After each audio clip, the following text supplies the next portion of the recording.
Hi ಎಲ್ಲರಿಗೂ ನಮಸ್ಕಾರ. Welcome back to our YouTube channel. ಯಾರೆಲ್ಲ ವಿಡಿಯೋಸ್ ಅನ್ನ ಸಬ್ಸ್ಕ್ರೈಬ್ ಮಾಡದೆ ನೋಡ್ತಾ ಇದ್ರೆ ಸಬ್ಸ್ಕ್ರೈಬ್ ಮಾಡ್ಕೊಳ್ಳಿ. ಹಾಗೆ ನಾವು ಸೈಕಾಲಜಿಗೆ ಸಂಬಂಧಪಟ್ಟಂತೆ ಹಿಂದಿನ ಒಂದು ವಿಡಿಯೋದಲ್ಲಿ ಮನೋವಿಜ್ಞಾನ ಜೊತೆಗೆ ಶೈಕ್ಷಣಿಕ ಮನೋವಿಜ್ಞಾನ ಜೊತೆಗೆ ಬೆಳವಣಿಗೆ ಮತ್ತು ವಿಕಾಸ ಅಂದ್ರೆ ಏನು, ಓಕೆ, ತತ್ವಗಳು, ಬುದ್ಧಿಶಕ್ತಿ, ಕಲಿಕೆ ಇದ್ರ ಬಗ್ಗೆ ನೋಡಿದ್ವಿ. ಈಗ ಅದರ ಒಂದು ಮುಂದುವರೆದ ಭಾಗ ಕಲಿಕೆ. ಅಂದ್ರೆ ಕಲಿಕೆಯಲ್ಲಿ ಕಲಿಕಾ ವಕ್ರರೇಖೆ ಅಂತ ಬರುತ್ತೆ. ಓಕೆ, ಕಲಿಕಾ ವಕ್ರ ಅಂತ ಹೇಳ್ತೀವಿ. ಹಂಗಂದ್ರೆ ಏನು? ಕಲಿಕೆಯ ದರವನ್ನ ನಕ್ಷೆಯ ಮೂಲಕ ನಿರೂಪಿಸುವುದನ್ನೇ ನಾವು ಕಲಿಕಾ ವಕ್ರ ಅಂತ ಹೇಳಿ ಕರಿತೀವಿ. ಕಲಿಕಾ ವಕ್ರ ಅಂದ್ರೆ ಏನು? ಕಲಿಕೆಯ ದರ ಎಷ್ಟಾಗಿದೆ ಅನ್ನುವಂಥದ್ದನ್ನ ನಕ್ಷೆಯ ಮೂಲಕ ತೋರಿಸೋದು. ಓಕೆ, ಇನ್ನು ಕಲಿಕಾ ವಕ್ರದಲ್ಲಿನ ಪ್ರಕಾರಗಳನ್ನ ನಾವು ನೋಡ್ತಾ ಹೋದ್ರೆ ಅಲ್ಲಿ ಋಣಾತ್ಮಕ ಕಲಿಕಾ ವಕ್ರ, ಆಮೇಲೆ ಧನಾತ್ಮಕ ಕಲಿಕಾ ವಕ್ರ, ಮಿಶ್ರ ಕಲಿಕಾ ವಕ್ರ ಮತ್ತೆ ಶೂನ್ಯ ಕಲಿಕಾ ವಕ್ರ ಅಂತ ಹೇಳಿ 4 ಟೈಪ್ಸ್ ಬರುತ್ತೆ. ಋಣಾತ್ಮಕ ಕಲಿಕಾ ವಕ್ರ ಅಂತ ಹೇಳಿದ್ರೆ ನೋಡಿ, ಆರಂಭದಲ್ಲಿ ಕಲಿಕೆಯ ಪ್ರಮಾಣ ಹೆಚ್ಚಾಗಿರುತ್ತೆ. ಋಣಾತ್ಮಕ ಕಲಿಕಾ ವಕ್ರ ಅಂದ್ರೆ ಸ್ಟಾರ್ಟಿಂಗು ಜಾಸ್ತಿ ಇರುತ್ತೆ, ಕ್ರಮೇಣ ಕಲಿಕೆಯ ಪ್ರಮಾಣ ಬರ್ತಾ ಬರ್ತಾ ಕಡಿಮೆ ಆಗೋದು. ಇದನ್ನ ನಿರೂಪಿಸುವಂತದ್ದೇ ಋಣಾತ್ಮಕ ಕಲಿಕಾ ವಕ್ರ. ನೋಡಿ, ಫಸ್ಟಿಗೆ ಏನಾಗಿರುತ್ತೆ? ಹೆಚ್ಚೇ ಇರುತ್ತೆ, ಆಮೇಲೆ ಏನಾಗ್ತಾ ಹೋಗುತ್ತೆ? ಕಡಿಮೆ ಆಗ್ತಾ ಬರುತ್ತೆ. ಓಕೆ, ಧನಾತ್ಮಕ ಕಲಿಕಾ ವಕ್ರ ಅಂದ್ರೆ ಕಲಿಕೆಯು ಆರಂಭದಲ್ಲಿ ಕಡಿಮೆ ಇದ್ದು ಕ್ರಮೇಣ ಕಾಲದೊಂದಿಗೆ ಕಲಿಕೆಯ ದರ ಹೆಚ್ಚಾಗುವಂತಹ ಪ್ರಮಾಣವನ್ನ, ಓಕೆ, ಆರಂಭದಲ್ಲಿ ಕಡಿಮೆ ಇರುತ್ತೆ, ಕ್ರಮೇಣ ಕಾಲದೊಂದಿಗೆ ಮೀನ್ಸ್ ಅಭ್ಯಾಸದೊಂದಿಗೆ ಏನಾಗುತ್ತೆ? ಕಲಿಕೆಯ ದರ ಹೆಚ್ಚಾಗುವಂತಹ ಪ್ರಮಾಣವನ್ನ ಸೂಚಿಸುವಂತದ್ದನ್ನೇ ಧನಾತ್ಮಕ ಕಲಿಕಾ ವಕ್ರ ಅಂತ ಹೇಳಿ ಕರಿತೀವಿ. ಇನ್ನು ಮಿಶ್ರ ಕಲಿಕಾ ವಕ್ರ ಅಂದ್ರೆ ಏನು ನೋಡಿ, ಅದರಲ್ಲಿ ನೀವು ನೋಡ್ತಾ ಹೋಗ್ಬೋದು.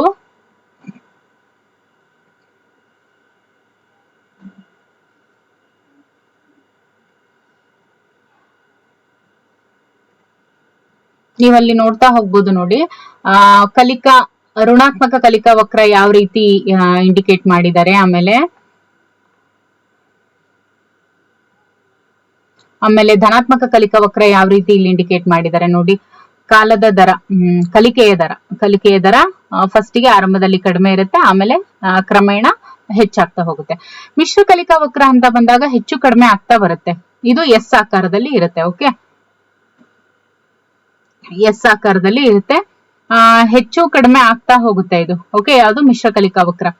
ಇನ್ನು ಶೂನ್ಯ ಕಲಿಕಾ ವಕ್ರಕ್ಕೆ ಬಂದಾಗ ಕಲಿಕೆಯು ಒಂದು ನಿರ್ದಿಷ್ಟ ಸಮಯದವರೆಗೆ ಮುಂದುವರೆದು ನಂತರ ಅದು ಸ್ಥಗಿತಗೊಳ್ಳುತ್ತೆ. ಅಂದ್ರೆ ಒಂದು ನಿರ್ದಿಷ್ಟ ಸಮಯದವರೆಗೆ ಮುಂದುವರಿಯುತ್ತೆ, ಆಮೇಲೆ ಏನ್ ಮಾಡುತ್ತೆ? ಸ್ಥಗಿತಗೊಳ್ಳುತ್ತೆ. ಓಕೆ, ಇದನ್ನ ನಾವು ನಕ್ಷೆಯ ಮೂಲಕ ನಿರೂಪಿಸಿದ್ರೆ ಅದನ್ನ ನಾವು ಶೂನ್ಯ ಕಲಿಕಾ ವಕ್ರ ಅಂತ ಹೇಳಿ ಕರಿತೀವಿ. ಇನ್ನು ಕಲಿಕಾ ವರ್ಗಾವಣೆ. ಕಲಿಕಾ ವರ್ಗಾವಣೆ ಅಂದ್ರೆ ಏನು ನೋಡಿ. ಕಲಿಕಾ ವರ್ಗಾವಣೆ ಅಂದ್ರೆ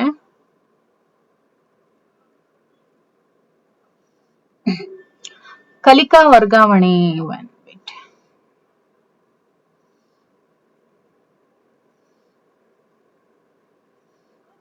ಕಲಿಕಾ ವರ್ಗಾವಣೆ ಅಂದ್ರೆ ಒಂದು ಸನ್ನಿವೇಶದಲ್ಲಿ ಪಡ್ಕೊಂಡಿರುವಂತಹ ಜ್ಞಾನವನ್ನ, ಓಕೆ, ತರಬೇತಿಯನ್ನ ಜೊತೆಗೆ ಅಭ್ಯಾಸಗಳನ್ನ, ಇವುಗಳನ್ನ ಇನ್ನೊಂದು ಕ್ಷೇತ್ರದಲ್ಲಿ ಅನ್ವಯ ಮಾಡಿಕೊಳ್ಳುವುದನ್ನೇ ನಾವು ಕಲಿಕೆಯ ವರ್ಗಾವಣೆ ಅಂತ ಹೇಳಿ ಕರಿತೀವಿ. ಕಲಿಕಾ ವರ್ಗಾವಣೆಯಲ್ಲಿ ನಾವು 3 ವಿಧಗಳನ್ನ ನೋಡ್ತೀವಿ. ಮೊದಲನೇದು ಧನಾತ್ಮಕ ಕಲಿಕಾ ವರ್ಗಾವಣೆ, ಎರಡನೇದು ಋಣಾತ್ಮಕ ಕಲಿಕಾ ವರ್ಗಾವಣೆ, ಮೂರನೇದು ಶೂನ್ಯ ಕಲಿಕಾ ವರ್ಗಾವಣೆ. ಧನಾತ್ಮಕ ಕಲಿಕಾ ವರ್ಗಾವಣೆ ಅಂತ ಬಂದಾಗ ಹಿಂದಿನ ಕಲಿಕೆ ಏನಿರುತ್ತೆ ಅದು ಮುಂದಿನ ಕಲಿಕೆಗೆ ಸಹಾಯಕವಾದ್ರೆ ನೋಡಿ, ಕಲ್ತಂತ ಕಲಿಕೆ ಮುಂದಿನ ಕಲಿಕೆಗೆ ಅದು ಸಹಾಯಕವಾದ್ರೆ ಅದನ್ನ ನಾವು ಧನಾತ್ಮಕ ಕಲಿಕಾ ವರ್ಗಾವಣೆ ಅಂತ ಕರಿತೀವಿ. ಋಣಾತ್ಮಕ ಕಲಿಕೆ ಅಂತ ಅಂದ್ರೆ ಹಿಂದಿನ ಕಲಿಕೆ ಏನಿರುತ್ತೆ ಅದು ಮುಂದಿನ ಕಲಿಕೆಗೆ ಅಡ್ಡಿಯನ್ನ ಉಂಟು ಮಾಡುತ್ತಲ್ವಾ, ಅದನ್ನ ನಾವು ಋಣಾತ್ಮಕ ಕಲಿಕಾ ವರ್ಗಾವಣೆ ಅಂತ ಕರಿತೀವಿ. ಇನ್ನು ಶೂನ್ಯ ಕಲಿಕಾ ವರ್ಗಾವಣೆ ಅಂತ ಹೇಳಿದ್ರೆ ಹಿಂದಿನ ಕಲಿಕೆಯು ಮುಂದಿನ ಕಲಿಕೆಯ ಮೇಲೆ ಯಾವುದೇ ಪರಿಣಾಮ ಉಂಟು ಮಾಡದೇ ಇದ್ರೆ, ಯಾವುದೇ ಪರಿಣಾಮ ನೋಡಿ, ಹಿಂದಿನ ಕಲಿಕೆ ಮುಂದಿನ ಕಲಿಕೆಗೆ ಸಹಾಯಕವಾದ್ರೆ ಅದನ್ನ ಧನಾತ್ಮಕ ಕಲಿಕಾ ವರ್ಗಾವಣೆ, ಅದೇನಾದ್ರೂ ಅಡ್ಡಿಪಡಿಸಿದ್ರೆ ಅದನ್ನ ಋಣಾತ್ಮಕ ಕಲಿಕಾ ವರ್ಗಾವಣೆ, ಯಾವುದೇ ಪರಿಣಾಮನೂ ಉಂಟು ಮಾಡದೇ ಇದ್ರೆ ಅದನ್ನ ಶೂನ್ಯ ಕಲಿಕಾ ವರ್ಗಾವಣೆ ಅಂತ ಕರಿತೀವಿ. ಇನ್ನು ಕಲಿಕಾ ಶ್ರೇಣಿ ನೋಡಿ, ಕಲಿಕಾ ಶ್ರೇಣಿಯನ್ನ ಕೊಟ್ಟಂತವ್ರು ರಾಬರ್ಟ್ ಗ್ಯಾಗ್ನೆ ಅವ್ರು ಏನಿದ್ದಾರೆ ಅವರು ಕಲಿಕಾ ಶ್ರೇಣಿಯನ್ನ ಕೊಟ್ರು. ಇವರು ಅದನ್ನ ವಿವರಿಸ್ತಾ ಹೋಗ್ತಾರೆ. ಅದರಲ್ಲಿ ನಾವು ಮತ್ತೆ ಸಪರೇಟ್ ಆಗಿ ನೋಡ್ತಾ ಹೋಗೋಣ. ಇಲ್ಲಿ ನೋಡಿ, ರಾಬರ್ಟ್ ಗ್ಯಾಗ್ನೆ ಅವರು 1965ರಲ್ಲಿ ತಮ್ಮ ಕಂಡೀಷನ್ಸ್ ಆಫ್ ಲರ್ನಿಂಗ್ ಅನ್ನುವಂತ ಪುಸ್ತಕದಲ್ಲಿ ಸಂಚಯಿತ ಕಲಿಕಾ ಮಾದರಿ, ಇದು ವೆರಿ ಇಂಪಾರ್ಟೆಂಟ್. ಇದನ್ನ CTET ಯಲ್ಲಿ ಕೇಳಿದ್ದಾರೆ. ಯಾವುದು? CTET ನಲ್ಲಿ ಕೇಳಿದ್ದಾರೆ. ಸಂಚಯಿತ ಕಲಿಕಾ ಮಾದರಿ ಎಂದು ಕರೆಯುವ ಕಲಿಕಾ ಶ್ರೇಣಿಯನ್ನ ಆರಂಭದಲ್ಲಿ 8 ಹಂತದ ಕಲಿಕೆಯನ್ನ ಇವರು ಗುರುತಿಸಿದ್ದಾರೆ. ನಂತರ 8 ಹಂತಗಳನ್ನ ಪರಿಷ್ಕರಿಸಿ ಮತ್ತು ಅಂದ್ರೆ ಮುಂದುವರಿಸಿ 4 ಹಂತಗಳನ್ನ ಕಲಿಕಾ ಶ್ರೇಣಿಯಲ್ಲಿ ಇವರು ಗುರುತಿಸಿದ್ದಾರೆ.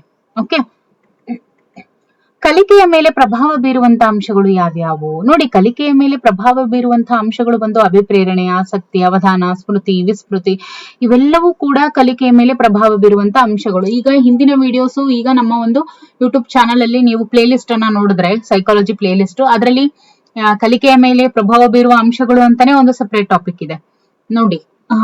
ಇದನ್ನ ಎಲ್ಲ ಒಂದು ಟಾಪಿಕ್ ಗೆ ಸಂಬಂಧಿಸಿದಂತೆ 10 ವಿಡಿಯೋಸ್ ಅನ್ನ ನೀವು ನೋಡಿದಾಗ ಯಾವುದು ಇರಲ್ವಲ್ಲ ಟಾಪಿಕ್, ಅಂದ್ರೆ ಯಾವ ಪಾಯಿಂಟ್ಸ್ ಇರೋದಿಲ್ವೋ ಅದನ್ನ ನೀವು ಅಲ್ಲಿ ಆಡ್ ಮಾಡ್ಕೊಂತ ಹೋಗ್ಬೇಕು ನೀವು ಮಾಡಿರುವಂತ ನೋಟ್ಸ್ ಅಲ್ಲಿ. ಓಕೆ, ಕಲಿಕೆಯ ಮೇಲೆ ಪ್ರಭಾವ ಬೀರುವಂತ ಅಂಶಗಳು ಬಂದು ಅಭಿಪ್ರೇರಣೆ, ಆಸಕ್ತಿ, ಅವಧಾನ, ಸ್ಮೃತಿ, ವಿಸ್ಮೃತಿ ಅಂತ ಹೇಳ್ತೀವಿ. ಅಭಿಪ್ರೇರಣೆ ಅಂತ ಅಂದ್ರೆ ನಾವು ಮೋಟಿವೇಶನ್ ಅಂತ ಕರಿತೀವಿ. ಓಕೆ, ಈ ಪದವನ್ನ ಲ್ಯಾಟಿನ್ ಭಾಷೆಯಿಂದ ಇರವಲ್ಪಡ್ಕೊಂಡಿದ್ರೆ ಮೂವ್ ಅನ್ನುವ ಒಂದು ಪದದಿಂದ ಇದು ಬಂದಿದೆ. ಇದರ ಅರ್ಥ ಚಲಿಸುವಂತೆ ಮಾಡು, ಚೇತನಗೊಳಿಸು ಅನ್ನುವಂಥದ್ದು ಅದರ ಅರ್ಥ. ಇನ್ನು ವ್ಯಕ್ತಿಯನ್ನ ನಿರ್ದಿಷ್ಟ ಗುರಿಯೆಡೆಗೆ ಪ್ರಚೋದಿಸುವಂತ ಶಕ್ತಿಯನ್ನ ಅಭಿಪ್ರೇರಣೆ ಅಂತ ಕರೀತಾರೆ. ಇದರಲ್ಲಿ ಆಂತರಿಕ ಅಭಿಪ್ರೇರಣೆ ಮತ್ತೆ ಬಾಹ್ಯ ಅಭಿಪ್ರೇರಣೆ ಅನ್ನುವಂತ 2 ಪ್ರಕಾರಗಳು ನಾವು ಕಾಣಬಹುದು. ಇನ್ನು ಆಸಕ್ತಿ ಅಂತ ಬಂದ್ರೆ, ಆಸಕ್ತಿ ಅನ್ನುವಂಥ ಪದ ಇಂಗ್ಲಿಷ್ ನ ಇಂಟರೆಸ್ಟ್ ಅನ್ನುವಂಥ ಪದದ ಸಂವಾದಿಯಾಗಿದ್ದು ಲ್ಯಾಟಿನ್ ಭಾಷೆಯಲ್ಲಿ ಮಹತ್ವದ್ದು ಅನ್ನುವಂಥ ಅರ್ಥವನ್ನ ಆಸಕ್ತಿ ಒಳಗೊಂಡಿದೆ. ಚಟುವಟಿಕೆಯೊಂದರ ಕಡೆಗೆ ಗಮನ ಹರಿಸುವಂತೆ ಮಾಡುವಂತಹ ಪ್ರೇರಕ ಶಕ್ತಿಯೇ ಆಸಕ್ತಿ ಆಗಿರುತ್ತೆ. ಇನ್ನು ಅವಧಾನ ಅಂತ ನೋಡಿದಾಗ, ಇರುವ ಹಲವು ವಸ್ತುಗಳಲ್ಲಿ ಒಂದೇ ವಸ್ತುವಿನ ಮೇಲೆ ಪ್ರಜ್ಞೆಯನ್ನ ಕೇಂದ್ರೀಕರಿಸುವುದನ್ನೇ ನಾವು ಅವಧಾನ ಅಂತ ಹೇಳ್ತೀವಿ. ಅವಧಾನದಲ್ಲಿ ಐಚ್ಛಿಕ ಅವಧಾನ ಆಮೇಲೆ ಅನೈಚ್ಛಿಕ ಅವಧಾನ ಅನ್ನುವಂತ 2 ವಿಧಗಳು ಇದಾವೆ. ಸ್ಮೃತಿ, ಅನುಭವಗಳನ್ನ ಸಂಗ್ರಹಿಸಿಡುವ ಜೊತೆಗೆ ಅವಶ್ಯಕತೆ ಇದ್ದಾಗ ನೆನಪಿಗೆ ತಂದುಕೊಳ್ಳುವುದನ್ನೇ ನಾವು ಸ್ಮೃತಿ ಅಂತ ಕರಿತೀವಿ. ವಿಸ್ಮೃತಿ ಅಂತ ಹೇಳಿದ್ರೆ ಕಲಿತಂತಹ ವಿಷಯವನ್ನ ಪುನಃ ಸ್ಮರಣೆಗೆ ತಂದುಕೊಳ್ಳುವಲ್ಲಿ ಏನಾದ್ರೂ ವಿಫಲವಾದ್ರೆ ಅದನ್ನ ವಿಸ್ಮೃತಿ ಅಥವಾ ಮರೆವು ಅಂತ ಹೇಳಿ ಕರಿತೀವಿ. ಓಕೆ, ಇನ್ನು ಕಲಿಕಾ ನ್ಯೂನತೆಗಳು ಅಂತ ಬಂದಾಗ ನೋಡಿ, ಡಿಸ್ಲೆಕ್ಸಿಯಾ, ಆಮೇಲೆ ಡಿಸ್ಗ್ರಾಫಿಯಾ, ಡಿಸ್ಕ್ಯಾಲ್ಕುಲಿಯಾ, ಡಿಸ್ಫೋನಿಯಾ ಅಂತ ಹೇಳಿ ಇವನ್ನೆಲ್ಲ ನಾವು ಕಲಿಕಾ ನ್ಯೂನತೆಗಳು ಅಂತ ಕರಿತೀವಿ. ಡಿಸ್ಲೆಕ್ಸಿಯಾ ಅಂತ ಬಂದ್ರೆ ಇದು ಯಾವಾಗ್ಲೂ ಓದಿಗೆ ಸಂಬಂಧಿಸಿದ್ದು. ಓಕೆ, ಇದು ಓದಿಗೆ ಸಂಬಂಧಿಸಿದಂತ ಕಲಿಕಾ ನ್ಯೂನತೆ ಆಗಿರುತ್ತೆ. ಡಿಸ್ಗ್ರಾಫಿಯಾ ಅಂದ್ರೇನು? ಬರವಣಿಗೆಗೆ ಸಂಬಂಧಿಸಿದ ಕಲಿಕಾ ನ್ಯೂನತೆ ಇದಾಗಿರುತ್ತೆ.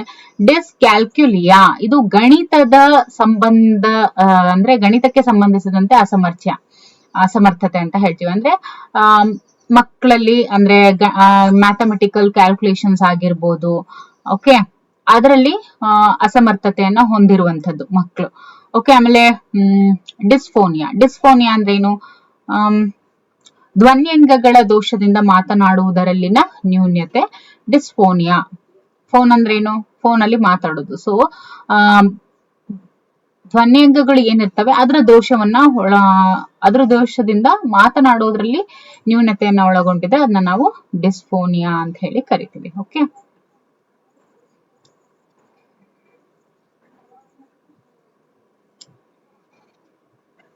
ಇದಿಷ್ಟು ಕಲಿಕೆಗೆ ಸಂಬಂಧಿಸಿದ್ದಾಗಿತ್ತು. ಇನ್ನು ಮುಂದಿನ ತರಗತಿಯಲ್ಲಿ ನಾವು ವ್ಯಕ್ತಿತ್ವಕ್ಕೆ ಸಂಬಂಧಪಟ್ಟಂತೆ ನೋಡ್ತಾ ಹೋಗೋಣ. ಓಕೆ.